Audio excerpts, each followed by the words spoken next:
Hello and welcome back. I do have grades up through last week, so double check those for me. And as a reminder, if you do upload something late to the discussion board, the makeup work discussion board, the partial credit that I'm going to give you won't be assessed until the end of the semester. So that's why it shows up as a 0 now, but I will absolutely give you points for it. If you don't do a Dropbox assignment and you make it up, you can upload that to the discussion board, makeup discussion board as well.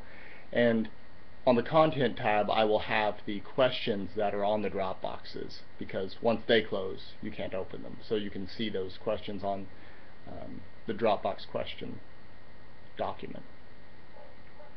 So you all gave me some really good feedback on the Rolling Thunder documentary and the Darlene Anderson pieces, and I thought this was a very fascinating documentary about the early days of roller derby. And a number of you mentioned that you were, surprised that, Darlene Anderson had said, that color wasn't a big deal, that roller derby was kind of a place where color didn't matter.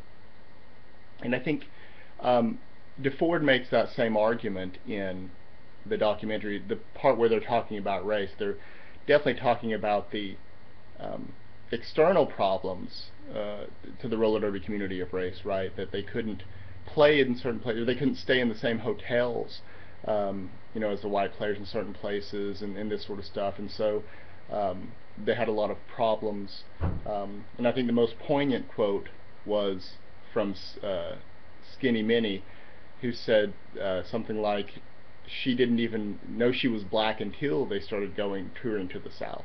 And of course, she knew she was black, right? But what she means by that is that race wasn't really a big issue to her in Southern California and in the derby culture. But I think my argument is that even though there's not overt racism, perhaps, in roller derby culture, I think that if we look more closely, the effects of racism, or more nuanced racism. And this is because, in my estimation, roller derby culture is also a part of the broader culture, and that you can't separate the two completely. So of course there's going to be influence, and if, especially in the late 60s, there is all of these problems, while they could have been more progressive than the outside culture, I would still say that there were still some problems. One of these, I would say, I'm going to go back to DeFord in the documentary, who says that ethnicity and race didn't really have much to do with derby. But if you look closely at how DeFord describes achievement of the black athletes, he says that, quote, he's talking about Leo Seltzer, that, quote, he was giving black athletes a real opportunity, end quote. And I would say he was definitely helping them, but that doesn't take into account all of the hard work that those black athletes put in to be able to fit in with everyone else in roller derby culture, right? So I think it was very telling that it was one of the skaters, I believe Bob Woodbury, I forget his first name, but his last name was Woodbury, and he said, when the interviewers mentioned the Seltzers giving them the opportunity, he says that he credits himself and his fellow black athletes for opening the doors for other black athletes. And I would say that this is a particular fine point that is worth looking at, that he's not saying that the Seltzers didn't give him help with giving the opportunity, but he's saying that some of the agency or the responsibility for black athletes being a part of the roller derby community was from people like Darlene Anderson, who broke the color barrier. So he's saying it wasn't only the opportunity, wasn't just given to them, but it was earned, I would say, would be another way of putting that. Another great comment that I saw was that someone had mentioned that they had taken a history of baseball class, and that television stopped people from going to ball games, and so it was almost, became the demise of baseball. Absolutely the same with roller derby, as you notice in this documentary.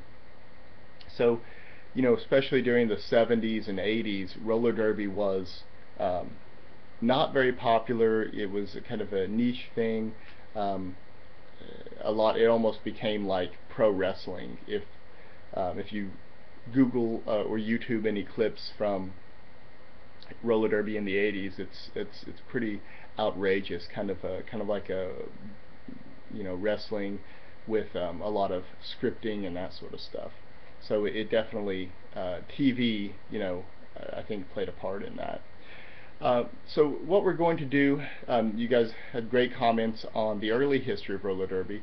We're going to move into what's normally referred to as the roller derby revival around the turn of the 21st century.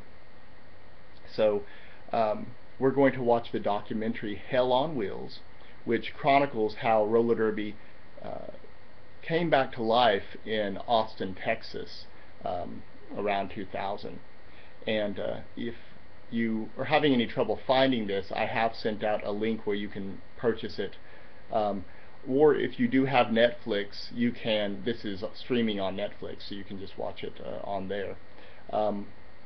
What we're going to do for Hell on Wheels, I think, since we just did a Dropbox assignment, is move into a discussion to try to find some relevant stuff, what were the most relevant things in the documentary. So in this discussion board post, I want you to find a very specific point in the film, and you don't have to quote it verbatim, but explain it in enough detail that someone who has watched it knows what particular part you're talking about.